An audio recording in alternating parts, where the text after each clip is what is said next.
ฟินเลยเนาะยกนิ้วโตอ๋อคำใดอันนั้นขึ้นได้เลยตัวนี้นี่ขึ้นทานป้าเนี่ยได้กับบ่มดตัวเนาะเท่านึงนะเนาะบ่มดแท้ขันที่หนึ่งจะได้เก็บเอาเสือกมามัดนี่ก่อน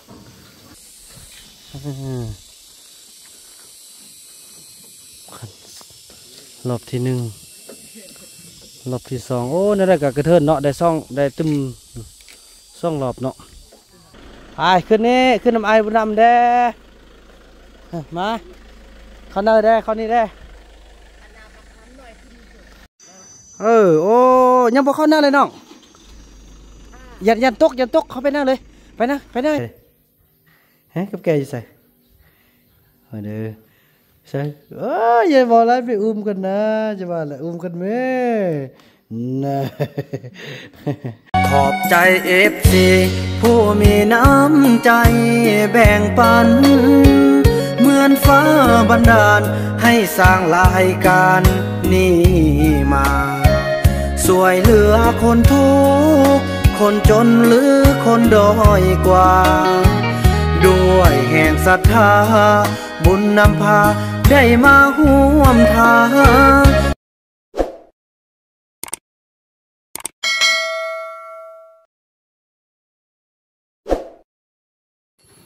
สบายดีท่านผู้ชมเนาะหลังจากที่ว่าจบงานเมื่อวานนี้พี่น้องเนาะพวกเราก็จะมาเคลียร์งานกันบาดนี่พี่น้องทุกอย่างก็ถือว่าจบไปเนาะขอบอกขอบใจพิเศษพี่น้องทางแม่ดาเนาะเจ้าของบริษัทโยธายืนยงจำกัดแห่งประเทศไทยเนาะหรือว่าอยู่ทางกรุงเทพมหานครเนาะเพิ่นมานอนมายังแต่งอยู่ครัวกินสวยงานพี่น้องถ้าบ่ได้มีแม่มาช่วยนี่เสร็จพี่น้องเนาะกินข้าวตอนเช้านะบ่ฮู้จะเอาหยังมากินกันเนาะมีข้าวมันไก่มีหยังต่างเพิ่นเฮ็ดสุกินแซ่บพี่น้องเนาะโถอันนี้มันเบียร์ที่ยังเหลือเพราะว่าเหลือแต่เบาเอว่าจะกินแต่เขาบ่ให้กินเพราะว่าเอาไว้หาเฮ็ดเบียร์ก่อนจึงหากินได้สินะพี่น้องเนาะมื้อนี้ก็ ได้ยืมรถคล้องเจ้าของเมื่อวานนี้ก็การบริหารเบียร์ก็ถือว่าหลายอย่างเจ้าของส่งเบียร์นั่นก็คือทางแม่ค้าเนาะเบียร์แล้วก็มีทางน้องทรายเพิ่นก็มาฮอดแต่เช้าเนาะไปส่งแม่เมื่อวานนี่แล้วก็มาฮอดละก็จะได้พากันไปส่งลังเบียร์แล้วก็ไปส่งโต๊ะส่งตังพี่น้องเนาะไปจังสั่นละพี่น้องเนาะถือว่าจะได้เอารถคันนี้ไปส่งเนาะส่งแล้วเราก็จะได้พาน้องทรายเพิ่นก็อยากเห็นเบาเตียงเนาะมื้อนี้เบาเตียงก็พักอยู่ที่ใกล้ๆนี่เพิ่นก็สิมานี่แต่ว่าเดี๋ยวเฮาเคลียร์เวียกก่อนเนาะพอเบาเตียงเพิ่นเดินทางมาแต่ไกลพี่น้องเพิ่นจะได้พักผ่อนเพิ่นก็เก็บเวียกเก็บงานอย่างต่างเนาะบ่าวนำก็จะเอาอันนี้แหละพี่น้อยไปส่งก่อนเนาะที่ว่าหมดทั้งหมดอยู่30 หลังพี่น้อยเนาะเอามา50 หลังแต่ว่าเมื่อวานเนี่ยเอาไปแล้วเนาะตัวที่ยังเหลือนะเอาส่งคืนละโอ้พี่น้อยก็ว่าเป็นนี่อยู่6 ล้านไปเนาะเป็นนี่อยู่6 ล้านไปก็ถือว่าพอเป็นอย่างเนาะโอ้มีแมดาวอนเพิ่นก็ช่วย2 ล้านโอ้จังได้ว่านี่บริมาณนำเด้เนาะเนี่ยปุ๊กนะช่วยกันเด้อผู้ใดอยากกินเบียร์นะ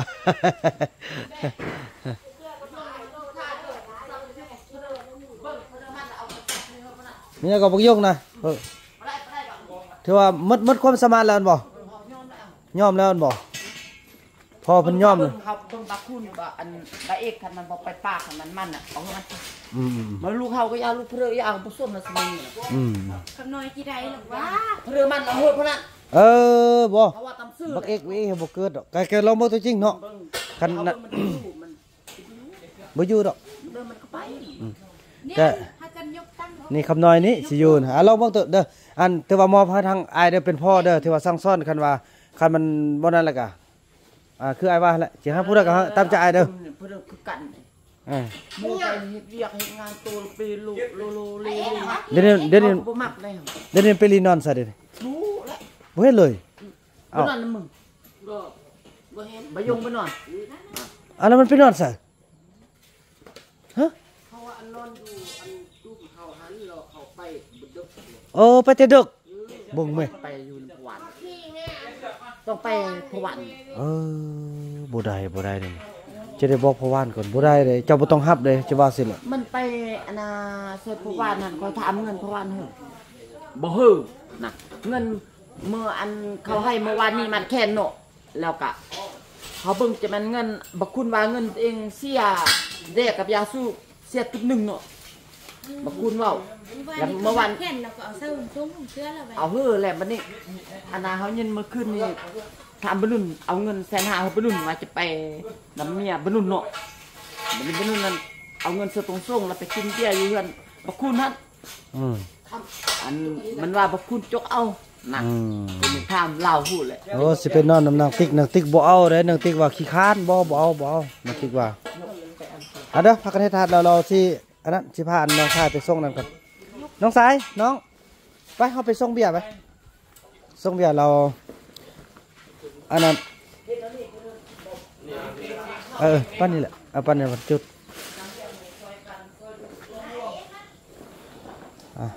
สวยกันเครียดกระเต้นบ่ดีก็มันจะเอาโทรศัพท์ไปทิ่มนักอื่นได้เนาะ มันอยู่ เนี่ย ว่าบ่มีโทรศัพท์ตึกมีโทรศัพท์ตึก ทัวยอมแล้วบ่ผู้เป็นพ่อยอมแล้วเนาะ บอก กะจังสันละสันกา แต่จะไรมันอันนั้นไปส่งบนนี้ปานนั้นก็ไปส่งปานนั้นไปบนอื่นก็ ไปบ่มีบนอยู่เลยเด้ใช่ไหมเนี่ย ส่งไปบนอื่นนี่ตีตำหนิเขาก็ยังว้าวเลยเขายังว้าวเลยน้องคือไปเอาเขามาหมดเลย แม่นอันนั้นแหละ เดี๋ยวว่า พักรัดกันเทิงมันก็มอบทุกอย่างเมื่อวานเนี่ยก็ได้ยินเนาะจะได้อันนั้น อันนี้ครับคือไปอยู่ไปยมนี่เอาเห็ดน้ำมันครับเพราะว่าดูเขาเนาะเดี๋ยวว่าคือเขาคือเขานี่คันทำเห็ดอันนี้มันแห้งหาย แม่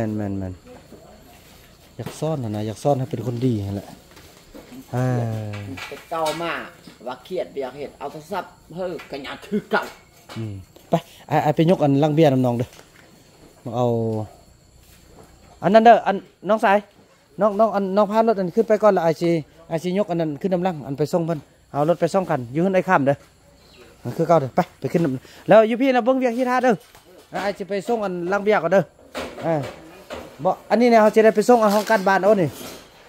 คอยว่ากันจะเอา2 คันเลยเด้อไอเอ็กยินดีฮะเบิ้งนำไอ้นอกฮะเด้อเด้อเสียเด้ออันเงินเขาโอนให้แล้วมันบอกโอเคถือเขาได้ ทำตัวอ้วนไปไหน เท่าไรเอาชื่อได้บอก 2,550,000 โอเคแม่นละเนาะคิดว่าค่าโต๊ะค่าเต้นพี่น้อยค่าเต้นค่าโต๊ะค่าผ้าปูเนาะเพิ่นกันไล่เขาหันก็ถือว่าถึกอยู่2 ล้านไปผ้าปูเฮานี่โอ้เนี่ยนำก้อนหันกันยักนั่นเราพากันเมียนเด้อพอจะได้เอาไปหรอเด้เนี่ยนำก้อนมันก็ได้อยู่หน่อยซะเลยเด้อไอ้คำน้อยนั่นละกะอันเบิ่งนึงเพิ่นเด้ออันนี้นี่โอ้อันเคยไหลอันนี้นี่ยกไปไว้อยู่เฮือนอันนั่นเด้ออยู่เฮือนเขาอีติ๊กคันเฮือนเก่านะเด้อเสียเด้อเฮาไปส่งลังเบียร์กันขอบใจอะไรนั่นแหละบัดอันขึ้นห้องขึ้นเฮือนบ้านเฮาพุ่นละบัดนี้ค่อยว่ากันเนาะ อันนั้นกล้องวัดเอากล้องวัดเอามาไว้เขา อ๋อน้อยเอากล้องบัดมาพอเสียวเด้เด้อเอาไปเบียร์ก่อนหน่อยพี่น้องเนาะไปเอารถคันนี้ก็ให้ทางน้องชายเอาไปก่อนกับไอ้เฟื่องเนาะไปเอาลงสวยบอบน้ำกระเชได้เอาทางน้ำก่อนโอ้เฮ็ดเวียกละเอียดขนาดพี่น้อยเนาะยำครับบรรมัดก็ได้บ่แม่นเล่นไว้เพื่อนก็ฮอดแล้วแหละไป ไอซีไปน้ำลังเด้อเอาอันนั้นนะอันนี้ก็เอาทั้งแล้วบัดนี้รอบซ่องก็มาก็จะยืมต่อยืมแล้วเราไปค้นอันโต๊ะนี่เราไปค้นมันหมดเลยสองคันบัดเดียวเลยพอคันเดียวมันก็สิเล่นไปเล่นมาเนาะจังสันโอ้พี่น้องเอ้ยนี่ก็มีน้องชายมาช่วยฝ่าเก็บงานแล้วก็สิมันไปส่งเบาเตียงไปช่วยครอบครัวทุกอย่างพี่น้องเนาะแต่ว่าตอนนี้เบานำก็ได้นำเสนอทางบ้านที่จะไปซื้อเรือแหละพี่น้องเนาะขับรถนิ่มดีเลยพี่น้องเนาะน้องชายเบานำยังขับรถที่ว่าแบบบ่เหมือนคนใจฮอนเนาะพี่น้องเอ้ยตอนนี้ใจเย็นแล้วได้กอดเบาเตียงแล้วพี่น้องเอ้ยกอดแล้วได้ใจของเพิ่นมาใส่ใจของเบานำละไปเสร็จแล้วถือว่ายกทางนำกรขึ้นไปที่เรียบร้อยเนาะไปก็เสร็จได้ออกไปหาเจ้าน้องชายเอาทางนำกรลงแล้วก็รอบที่2ก็มันเอาไม้ไปส่งไว้ห้องกันบ้านไปส่งอยู่เงินของสาวนกพี่น้อยโอ้สิเดี๋ยวบอกเขาจะได้น้ำก่อนได้น้ำพอจะได้ล้างน้องนกถ้าเคยไล่มาได้น้ำได้เขาจะได้ล้างตั้งเราจะไปส่งได้น้ำเด้อตอนเขามามันก็งามเขากลับไปมีขี้ต้มในบ่ได้เนาะเราต้องรักษาให้มันสมบูรณ์เคยไล่กันมานั่นแหละเนาะไปบ้านนี้พี่น้องเอ้ยก็จะเสร็จงานหนึ่งดีใจมาฮอดจุดนี้เป็นของพ่อต้องเรื่อง100%เนาะโอ้ไอกี้มาพี่น้องเนาะมื้อนี้ฮอดใส่แล้วเนาะพอไอกี้เพิ่นมายามเลยมื้อนี้เนาะเมื่อกี้ไอกี้แก้วเพิ่นโทรมาพี่น้องเอ้ยเพิ่นฮอดน่าจะฮอดนี่เพิ่นว่าเอ้าขี่รถใกล้ทางกันขี่คุยกันเอาเพิ่นว่ายังบ่แว่ได้ว่าซานเพราะแท้จริงเป็นน้องชายของบ่นำคำเนาะบ่นำก็ว่าบ่นะบ่เห็นอีหยังต่างแล้วบ่ยอกกันพี่น้องเอ้ยเนาะเพิ่นก็มาแต่เช้าเด้พอดีสัญญาณก็บ่มีเด้เพิ่นว่ายังบ่จอดว่าได้คุยกันดอกเนี่ยเพิ่นว่าบ่ฮอดซั่นแล้วเพิ่นว่าใกล้กันแปะครัวนี่ว่าซั่นเนาะคือบ่เห็นซั่น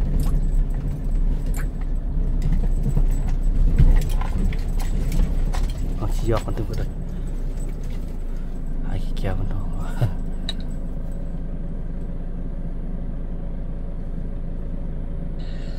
ไก่กันบนขั้วนี่เด้อเราจอดอยู่นี่คือว่าน้องสิจอดในขี้ซาไปนั่นแหละบ่เห็นจอดสับบัดเนี่ยนายตั้งระเบียบส่งเข้าสิตีบ่นะน้องอยู่บ้านพอตรงเรื่องใหญ่น้องบ่ได้ไปไสนะไอ้ตาฟาสติทะเบียนว่าจังไดแม่นบ่หั่นน่ะ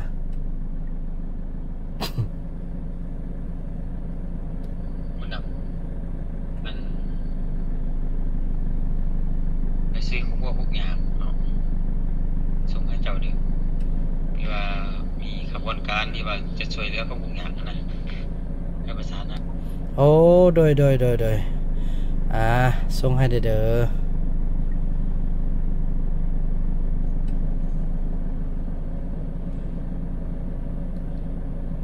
โอ้ยเบาเตียงโดยเบาเตียงบ่ทับเฝ้าเด้อเพราะว่าเรื่องเวียกคันประสานทางในบ้านไปที่เรียบร้อยแล้วเด้อมื้อนี้เราจะไปมอบบ้านหันเนาะแล้วก็มาลิ้นบ้านพอต้องเรื่องเลยเนาะพอดีค่อยกันยังคนโตคนตั้งไปเมียนอยู่บ้านนี่แหละโดยจังได๋ล่ะก็โทรบอกเด้อแหน่เห็นบ่เบิ่งอันนี้สิยอกแล้วเด้อสิยอกแล้วเด้อ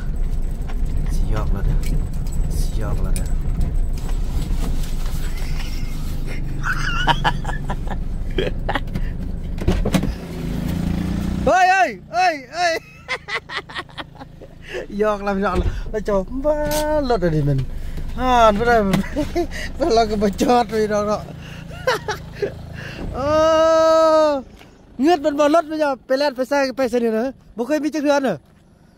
ว่าเจ็ดสิได้ปางได้ก็จะลั่นไปอัดแล้วไปอัดนะครับว่าเอามันสุดท้ายก็ได้ลูกขนาดท่าครับสนะ น้องสาย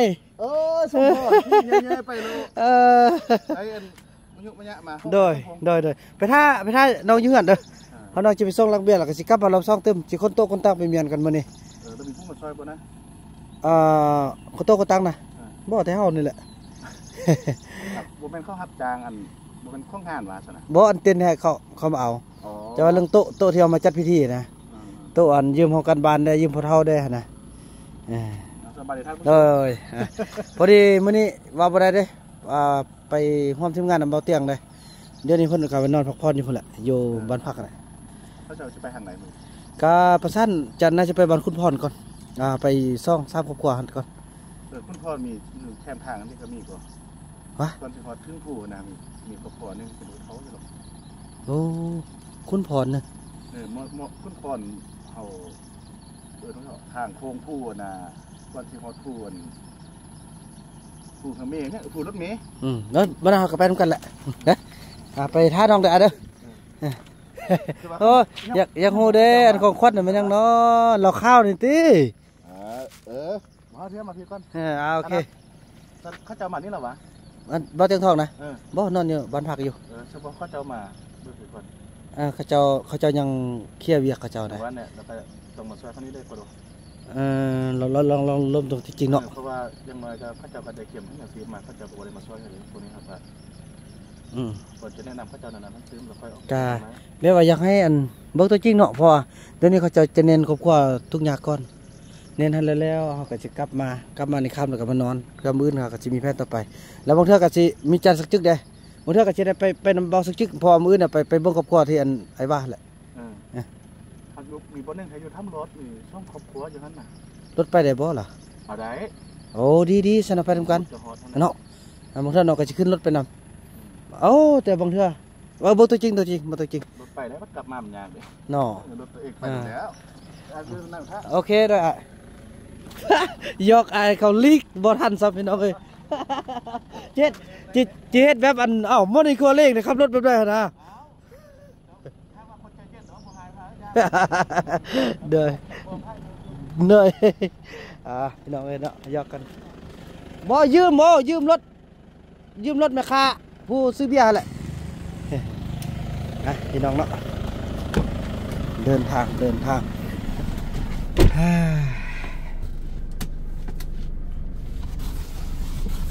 ดีใจไอ้ขี้เกียวกันมาแล้วไอ้สักจึกกะสิมาเว้เนาะถือว่ามันครบกับทีมงานทางภาคเหนือเฮาโธ่เอาลงเรียบร้อยแล้วถืออยู่13 ล้านเท่าไหร่ก็ลังเปาให้เด้อก็ว่าให้จักให้สิเป็นลังนึงสิได้มามันลบลังเท่าไหร่ก็ก็นั่นไงลัง15แล้วก็ตัวอีก5ลังก็ลัง30พันแก้วมันน่ะนี่แก้วมันหายไปกับ15บ่พอยังพุ่นยังบ่ได้กินหมดเลยนะก็มันอันนั้นตัวนี้เฮาค่อยลบเนาะคันเลือกเท่าใดเราสิใส่เป็นเงินเอาเนาะแต่ว่าเฮาเช็คบินทันถึกอยู่13 ล้านไปเนาะอันโอดจาก8 ล้านก็ได้บ่ฮะได้เด้อเพราะว่ามันยังหลายอันบุญใส่ไงถือว่าลบทุนอยู่6 ล้านไปลบทุน6 ล้านไปไปตอนเงินอยู่ทุนเลยเบียร์หมดเลยไป150 ลังพุ่นเด้อันนี้ขนาดว่าคันฝนบ่ตกเด้เนาะคันฝนบ่ตกนี่แห้งหมดลายนี่น่ะมันเสียแล้วจะได้ใส่เบียร์เอาเฮาอยู่แค่นั้นเบิ่งไปเนาะปานนั้นก็ยังมาเล็กๆน้อยๆนี่แหละเบิ่งว่าน่าสิโอนมันเข้าเด้อแน่อันขอยืมรถตึ้มอันเที่ยวนึงได้เด้อบ่มีอยากไปยังซั่นสิก็ไม่ได้ไปเอาเครื่องอยู่เนยเจ้าพุ่นแหละยังถ้วย50 ใบแล้วก็จาน3ใบให้เขาล้างแล้วก่อนนำ10 ตุกให้เขาล้างแล้วก่อน10 ตุกแล้วก็แม่หม้อใหญ่ๆหม้อแกงอันนึงหม้ออันนึงหม้อหุงข้าวโดยหม้อหุงข้าวอย่าลืมอันตัวข้าวห่อข้าวได้เด้อกลัวเห็นไปซอกเบิ่งเอามันลายเวียกเลยกลัวเอาขึ้นเขาขึ้นเขาว่าไปซอกลังเบียร์จะซอกแก้วนี่น่ะไปเยียบบ่ซอกไปซอกเสื้อมันอยู่หันมันอยู่หันจังเลยเยียบมันก็แทรกแก้วหันแล้วก็เยียบที่นั่นเดี๋ยวพอยังอยู่2-3 ลังนะยังแบบว่าให้เขาเจ้าเมียนหมดแล้วอย่าเขาสรุปนะไป ฉะนั้นแหละขอยืมต่อเด้อเติมอันเจคนโต๊ะเอา2คันเลยไปส่งกันของการบ้านได้แล้วก็บ้านตัวเองเทื่อเดียวนะมันเทื่อเดียวถ้ามันคันเดียวมันจะเป็น2เที่ยวนะจังซั่นพี่น้องเนาะเดี๋ยวว่าตอนนี้เนาะเขาก็เอาขึ้นซองตังมันแหละบ่เดียวเลยเนาะเบิ่งอันเดี๋ยวนั่นได้ปะเฮาอันนั้นบ่ตั้งให้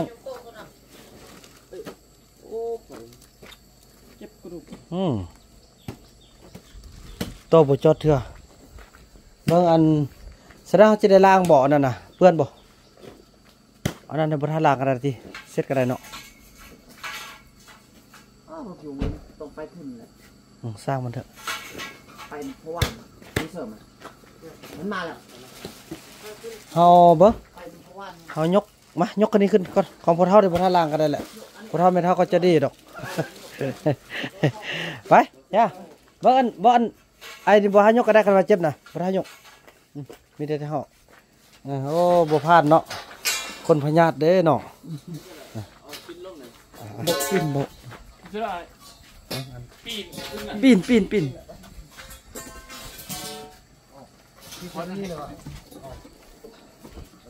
เราปีนเลยเนาะยกนิ้วโตคำใด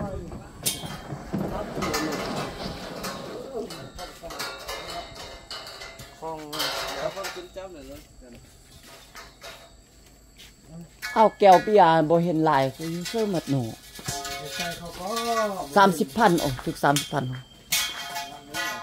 บ่ดึงไปโลซอกเก็บอยู่ตัวนึงล่างเราเท่าใดแล้วแซ่ดป้ายวะทำมันทางเบี้ยทางอันนั้นนะ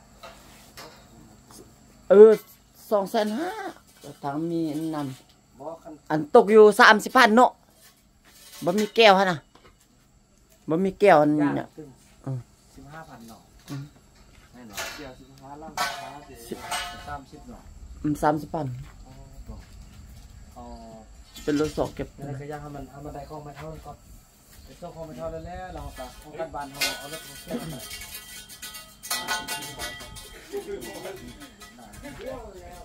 กินได้บ่เบียร์นะ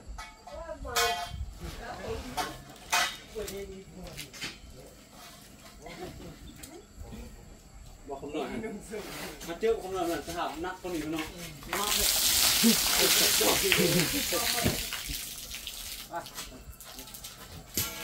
มันเฮี้ยนเนาะมันเฮี้ยนแล้วมันเบาเอาเนาะเอามาทางห้องเหมือนกันเบาก็ได้เอาปีนมันเด็กปีน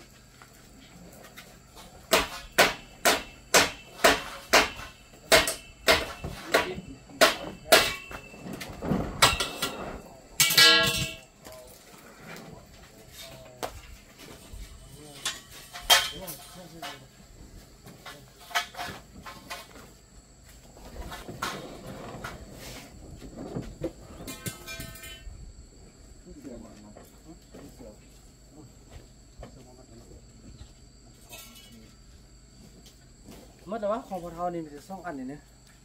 มีตังแล้วตังของเขาไม่ละตังของเขาคือว่าอันนี้ได้2 โต๊ะนี่เนาะตังนะจะไปพี่เลยของเขานะเอาของพอเท่ามีนี่ของพอเท่ามีตัวนี้แล้วก็มีตังอันตัวนั้นแล้วบ่อันนี้ของเขาไปฝากมันพอเท่าก็จะมีแต่ซ้ำนี้เลยบ่สั้นอันนั้นซะเขาเบิ่งเทื่อเขาจะได้อันบ่ตั้งหมดเนี่ยเอาไว้พี่เนาะของเขาจะเลือกแต่ของในบ้านของในบ้านฮะของบ้านนี่มัน1ตัวนี้เอาขึ้นเลยตัวนี้นะขึ้นรถขนาดเลยเอาไปลงมันบัดเดียวเลย1นี่อันนี้บ่ไปนี่มี3 อันนะโอ้จบไปเนาะภารกิจอันนักหน่วง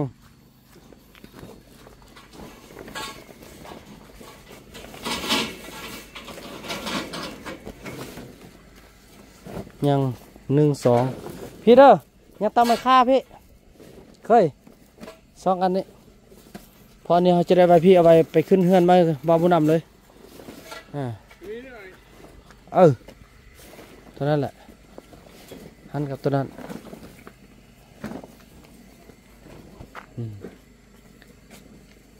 ไอ้นุ่นหาน้องแบกอันนั้นขึ้นหาเลยตัวนี้นี่ขึ้นหันก็เนี่ยได้กับบุมดตัวเนาะเท่านึงนะเนาะบุมดแท้บ่อันนี้บ่แม่นเนาะเอาไปหมดละห่อใส่ข้าวที่ซ่องมาก่อน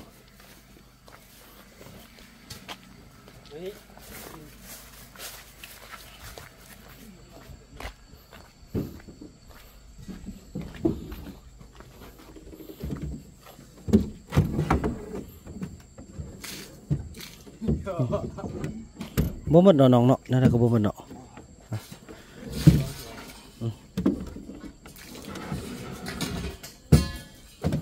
ยืมรถเขาแหละเขาเติมน้ำมันใส่เอา มาเอารถไปทางหน้าก่อนน้องถอยขึ้นมาป้านี่เลยเด้คันที่ซ่อ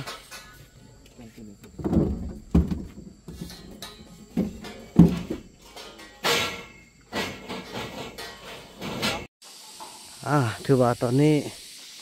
ก็ถือว่าโอ้คันที่1จะได้เก็บเอาเสือกมามัดนี่ก่อนมัดไว้เนาะนี่อันนี้ก็สำเร็จไป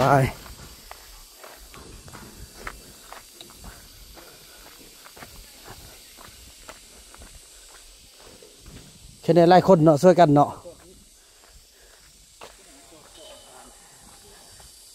นี่ก็มัดตัวนี้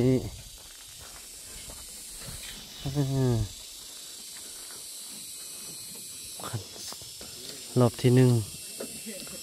รอบที่2โอ้นี่ได้กับกระเทินเนาะได้ซ่องได้ตึมซ่องรอบเนาะ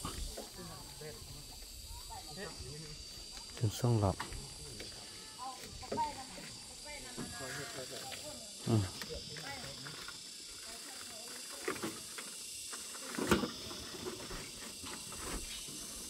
อัดได้เนี่ยเนาะบ่ได้ติทางน้องมัดทางข้างนี่แหละนี่ดึงมาสั้นนี่แล้วนะเนาะในกันบัดมันไล่ข้างล่างได้บ่เคยนี่นะ หมดละเวียกนักเวียกหน้านะบัดนี่ยังแต่สิออกเดือนอันลูกอันเซาลี่กับเบาไล่นี่แหละคันมียำตาสิมีโอ้มีกับเบิดยังแบบนี้หรอก1 2 3ตึมเที่ยว1อันนั้นก็ใส่รถคันนึงจังสั้นพี่น้องเนาะ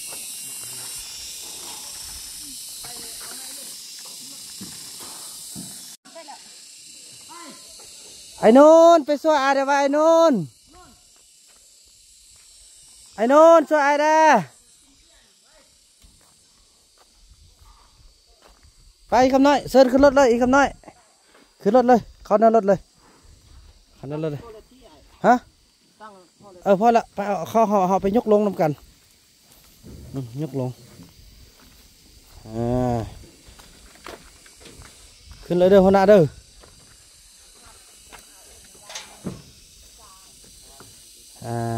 เธอไม่ยัง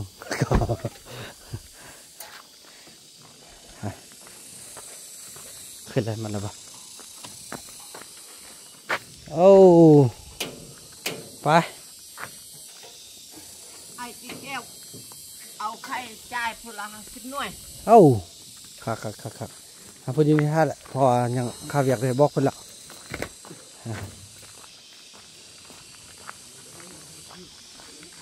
มีข่าวดีจากอันพ่อสมพงษ์เนาะเพิ่นว่ามันสิมอบของคนให้บ่าวบุญนำสั่นเนาะโอ้ดีใจคันเทพกับอันนี้ไปคันนี้ไปต้องอยู่โตว่าไปไหนมันนั่นมีเชือกออกไปบุตรเป็นว่าห่างง่ายเข็ดก็ดีห่าง มันนั่นนี่ไอ้ยูนสิโอ้นี่ไปได้คอยเบิ่งกันบ่ใส่อันใส่สมัยเราริวได้บ่เฮ็ดแบบหลุดแบบหลุดชิงนะอะไรที่ได้ซะ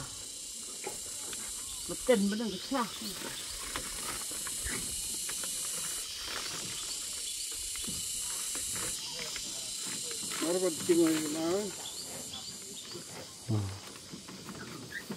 เดี๋ยวมาทาได้ไปกินน้ำเบิดนึงก่อน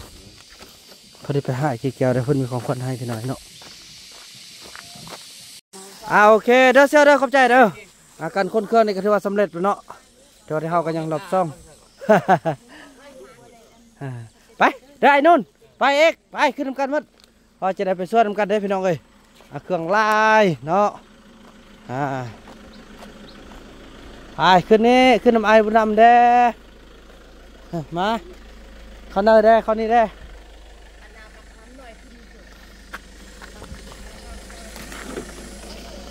คำน้อยขี้อยู่นั่นแล้ว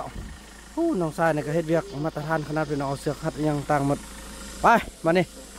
เดินทางพบกันต่อไปพี่น้องเอ้ยเนาะโอ้ดีใจทางพี่อวันเนาะเพิ่นมอบเงินเป็นของขวัญให้บ่าวบุญนำจำนวน1,000 บาทพี่น้องเอ้ยเนาะให้ไอ้กี่แก้วเป็นสะพานบุญมาฮอดมาถึงแล้วเด้อเนาะขอบคุณนำพี่อวันหลายๆเนาะไปเดินทางต่อพี่น้องวันนี้เคยไล่ได้อยู่500 บาท 1,000 บาทกับ650,000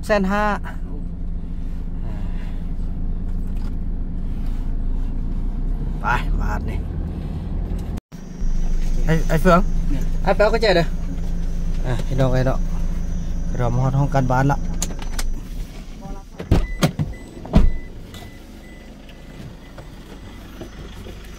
ได้บ่น้องเอามาเติมย่าน้องเอ้ยย่า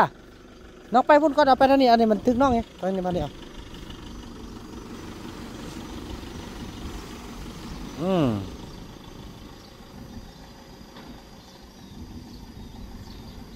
ซื้อเลยซื้อเลยมาประจำพี่เลยบุคคาดอกเนาะมาเติมเลย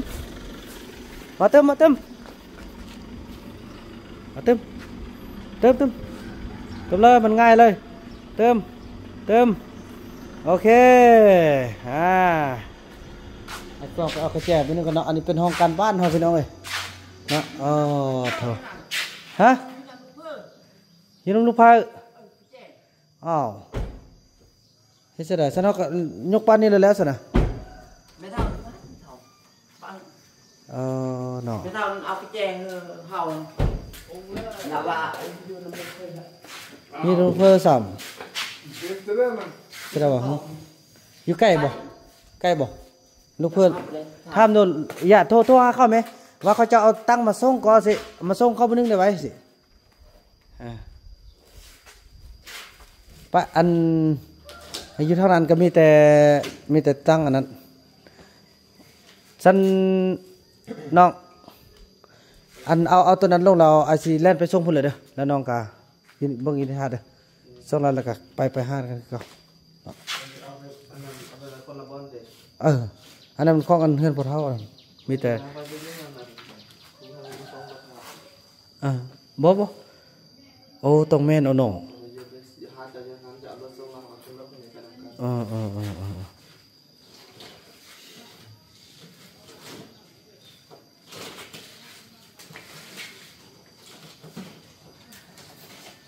มาจังได้เลย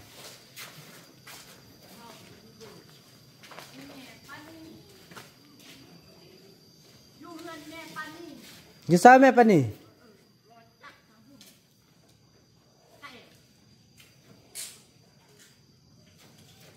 แม่โทรหาเข้าได้บ่แม่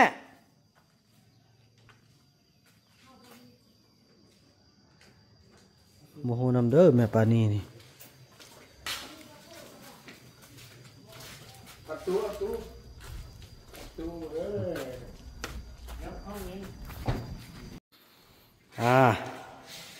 ไขปองเอี่ยมเป็นที่เรียบร้อยไขประตูเป็นที่เรียบร้อยเอาไว้แบบใดชื่อบ่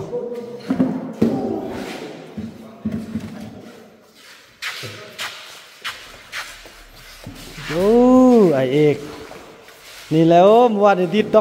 องคือกับไม้ยาไฟนี่โอ้พอดีเนาะคนละคู่เนาะอ๋ออันนี้หัวออกควันอีกผู้ใดเฮ็ดได้คุหัวออกควัน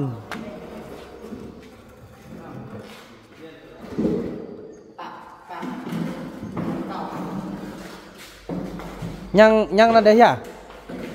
ยังบ่นั่นเลยยังไปพูดแล้วก็อยู่พูดยังซ่อมยังซ้ำเนาะอ่ะมึงเรียนชื่อไว้เรียนอะไรย่าหลักแล้วก็ไปเรียนอันนี้แหละเนาะนั่งมาสิเรียนเข้าไป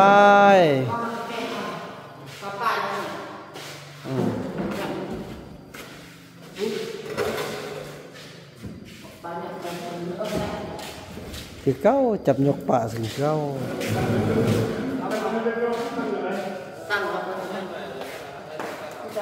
มาเมียนฮอจะเป็นห้างบ้านเราจะไปจัดเอาดอก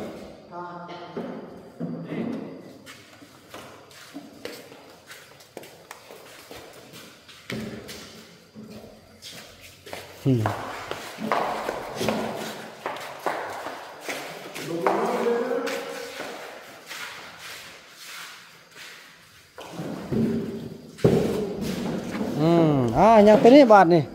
อ้าวเนี่ยบอกเอาตัวนี้ออกพูดเอาลงเอาขึ้นอันนี้เอาขึ้นพ่อแม่เอาขึ้นเอาตัวนี้ลงพี่น้องเลยเนาะโอ้ยังบอกเข้าหน้าเลยน้องยันตกเขาไปนั่งเลยไปนั่งยันตกไปย่า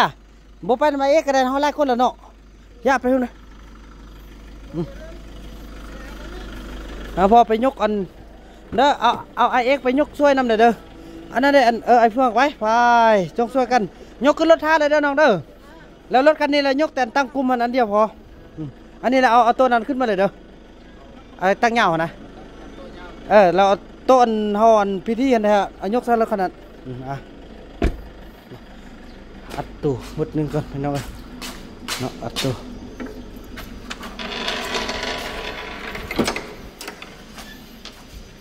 ย่างไปส่งยืมเงินพ่อเฒ่าบาทนี่โอเคพี่น้องเราจะไปหุ่นไปส่งเงินพ่อเฒ่าก่อนไปว่ากันอันนี้เป็นไม้เป็นโต๊ะข้องบาบุญนำเนาะโต๊ะนั่งแต่ว่าอันนี้เป็นข้องกันพ่อเฒ่าไปสั้นกันพี่น้องพี่น้องเนาะแล้วกับมาฮอดไอ้บุญมีเฮาอยู่ในเงินบ่อยู่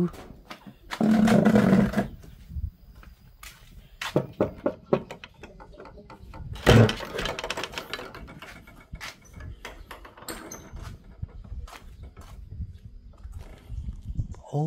นอน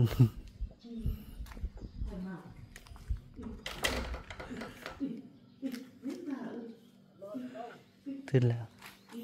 เอาลงมาเลย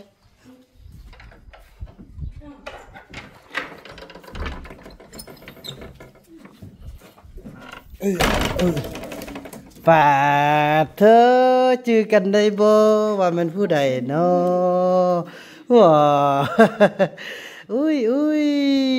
ท่านสัญญักนอนมากวนสันอะไรตอนนี้อุ้ยเอาไปเลยเนาะเฮ้ยขึ้นหอดดิทิศหอดมันหายปอกเฮ้ยจังไหนยังรับอยู่ยังงงอยู่ไปใส่กับแกใส่กับแกกับแกใส่เด้อใช่อย่าบอกแล้วไปอุ้มกันนะจะว่าแหละอุ้มกันไหมนะไปหน่อยเนาะเอาก็ดิเอาห้องแก้มก่อนห้องแก้มเขากันบอกห้องแก้มกันจริงๆอุ้ม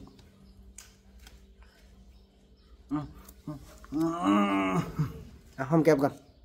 ห้องแก็บกันห้ามเป็นอย่าไอ้คำหน่อยนี่เอาห้องแก็บยี่ห้อเด้อคำหมูเอาเบิ่งนี่เด้อเบิ่งนี่เด้อปักเด้อยังงงอยู่พี่น้องเอ้ยยังงงอยู่เนาะเด้อแพงพ่อมากันเด้อเฮ้ยยังงงอยู่เนอะสบายดี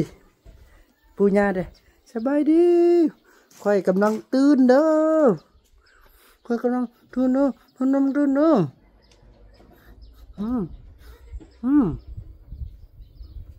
ว้าสนมได้ละตีสนมได้ละบ่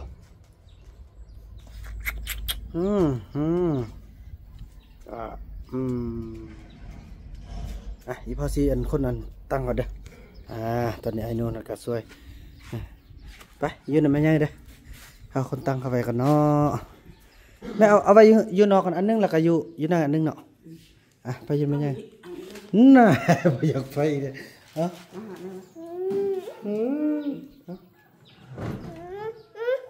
มึงสร้างให้โอ้โหว่าไปแล้วบ่ไปแล้วนะมั้งเข้าข้ามมาเนาะค่อยเด้อพอเด้อไปเอากันสิ3 คนเนาะเดี๋ยวจะคน3 คนเนาะ3 คนก่อนนี่ว่าคนหน่อยโบราณเนี่ยมันให้ง่าย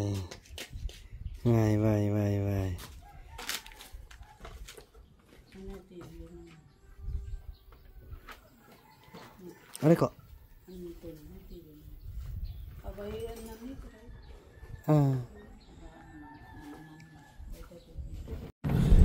พี่น้องแล้วเนาะน้องสายไปพุ่นเอาไปพุ่นว่าบุธามาเด้อ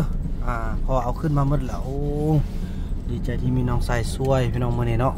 สันเฮาก็อยู่ในท่าเนาะก็เจ้ากำลังเดินทางมาไปไอ้คำน้อยไอ้คำน้อยนี่อยากไข่นั่นได้ก็ไข่บ่ได้เรื่องได้ไอ้คำน้อยนี่กินนั่นไปไข่นี่พี่น้องขี่รถแล่นไวบ่ไหวซาบ่ฮู้หยังก็เถอะว่าไปลงไข่บุเป็นอยู่นะไอ้กำหนดไข่บุเป็นนั่นพี่น้องเนาะเฮารอท่าน้องสายแป๊บนึงก่อนเนาะเพื่อนออกมาทุกคนก็โดนเติบได้ไก่คือเฮาขี่มาแล้วพี่น้อยไปตอนนี้ก็ถือว่าน้องสายได้มาฮอดแล้วมดแทเนาะซาเอาขึ้นเนาะสำเร็จไปบัดนี้ก็จะไปส่งรถเขาแล้วก็จะนำพาน้องสายไปกับทีมงานเบาเตียงทองแล้วก็จะไปส่งน้องเนาะอยู่บ้านพอแล้วพี่น้อย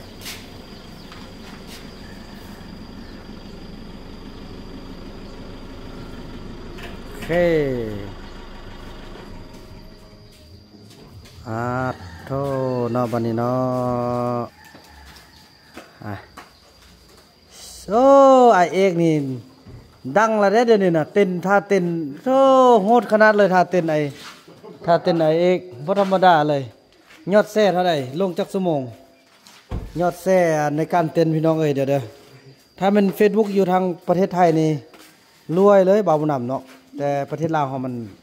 เบิ่งบ่ได้พี่น้องมันบ่ได้เงินเนาะเนี่ย93 แซ่ข้อมูลอันนี้แหละมัน10,000,000 อันนี้ตัวใดว่าตัวยอดวิวนะ40บ่เข้าใจนะตัวนี้เนาะคลิปสั้นที่อันนี้40,000 ปลายเวลาชมเนี่ยพี่น้อยบ่ได้เงินเนาะบ่มีเงินน้อย10,000 40,000 ปลายแล้วเนาะกันเขาถึงน่ะเอา 60,000 ปลายยอดดูหน่วย62,900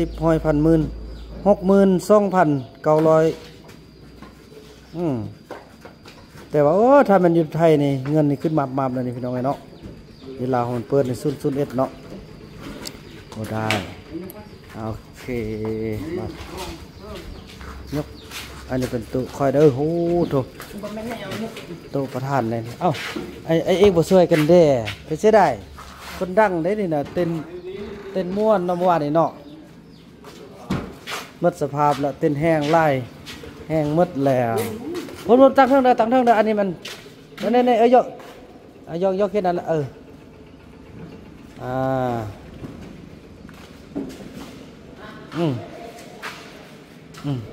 ทางล่างคน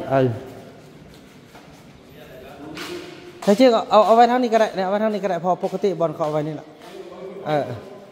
เอาตั้งขึ้นบอลนี่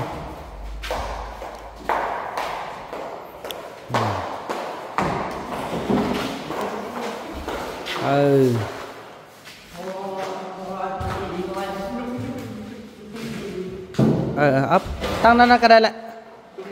มันจะเอาโอเคเดี๋ยวละเขาแปลกหรอก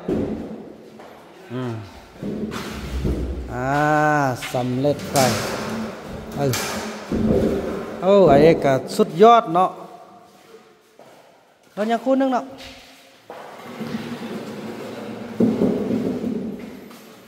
หลายคนเฮ็ดเวียกซอยกันมันก็แล้วไว้จังซี่โอ้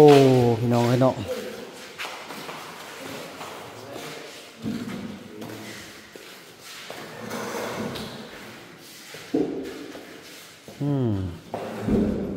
เบิ่งซอยกันแล้วคนอันนี้นักบ่นักเด้อต้องเสด็จแกะอันนี้ออกก่อน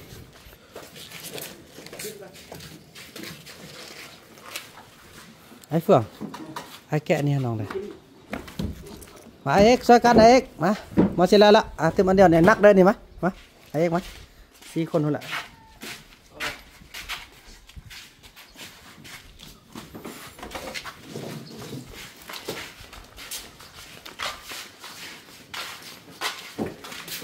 โอเค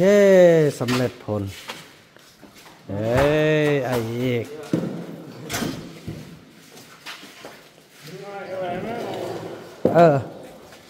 ได้ก็ได้เขาจะทอดจำไว้ไปบ้านนี่แกมกลับบ้านกันเนาะพี่น้องเนาะไปจะได้ไปฮับเอาทีมงานของเบาเตียงเนาะพี่น้องเอ้ยอยู่ที่นั่นแหละเอาไปเปลี่ยนรถต่อกันเนาะพี่น้องเนาะแล้วเขาก็มาฮอดนี่เนาะจะได้ส่งรถเพิ่นก่อนพี่น้องเอ้ยถือว่าขอบใจขอบบุญขอบคุณน้ำเพิ่นเด้มองอันนี้ระบายอากาศเพิ่นแล้วป่ะขอบใจเพิ่นก่อนโอเคโอ้ยพี่น้องเอ้ยถ้าบ่มีเพิ่นช่วยมาขึ้นก็บ่ฮู้สิเฮ็ดแนวใดเนาะสำเร็จป้ายเวียกงานอันยิ่งใหญ่ยังแต่โอนค่านั้นไม่อยาก คนใจมหาชนนี่ก็ได้เวลาย่างเฮียนหูเนาะอยู่ในสังคมใหญ่เด้ไอ้เฟืองนี่ก็ได้โอ้เป็นจังได้เฮ้ไอ้เฟืองหุ้ยไอ้คนแจ้งก็ได้อ๋อ โดยขอบใจเด้อพี่น้องเอ้ยบังเซียวค่านั้นให้จักฮัลโหลเซียว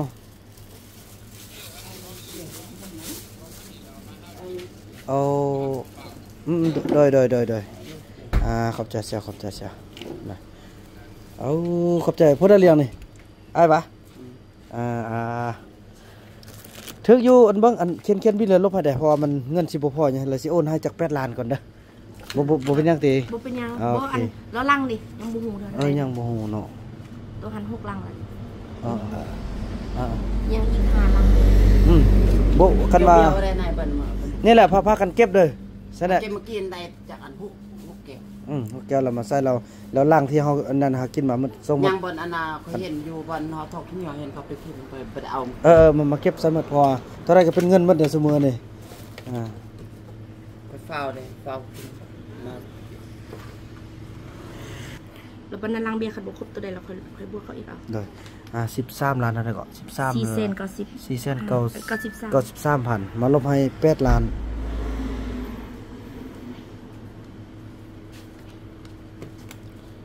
เกี่ยมใส่นี้บาทนี่นะใส่นี้เพื่อเผาตรงเรื่องแท้ๆแล้วนะนี่5 ล้าน สี่ยังเหลือ5 ล้านเนาะ โดย 5 ล้าน4 แสน 93 โอนไป8 ล้านนี่แหละโอเคเนาะ โดย 8 ล้านแล้วก็ยังเหลืออยู่ 5 ล้าน 4 แสน 93 ไทยห้องไปก่อนเนาะ เพื่อไทยไว้ก็ได้แล้วปานนั้นล้างเป้าคัดบ่พอไทยเลยไปบวกเขาอีกอ่ะ โดย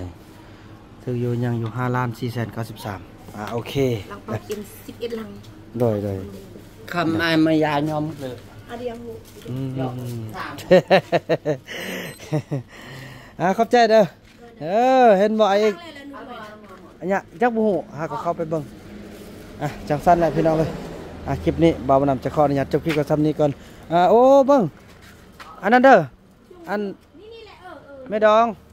อันน้ำมันเราบ้านสิบวกเพิ่มให้เด้อว่าค่ายืมรถนี่แล่นตั้ง2 เที่ยว2 เที่ยวหรือเที่ยวเดียวก็เที่ยวนึงเนาะเที่ยวนึงก็เป็น2 เที่ยวก็เมื่อคืน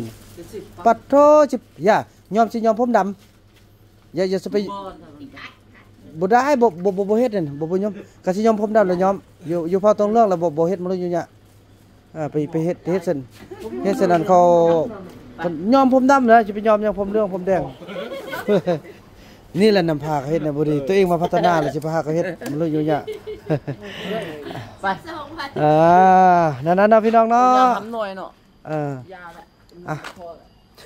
อันนี้ไอ้เฟื่องเขาเลี้ยงได้พี่น้องเอ้ยเนาะแม่นบ่โอ้ขอบใจหลายๆเอาจังซั่นพี่น้องเนาะเพราะว่าก็จะได้จบคลิปกันซ้ำนี้ก่อนแล้วก็จะได้ไปรอท่าทีมงานของเบาเตียงทองเนาะเพิ่นกำลังจะเข้ามาเพิ่นกินข้าวแล้วกำลังจะเข้ามาเนาะจังซั่นแล้วพี่น้องคลิปนี้เบาวนำขออนุญาตจบคลิปกันซ้ำนี้ก่อนแล้วพบกันใหม่ในคลิปต่อไปเนาะคลิปนี้เบาวนำขอกล่าวคำว่าสบายดีน้องเข้าทางนั้นไหมน้อง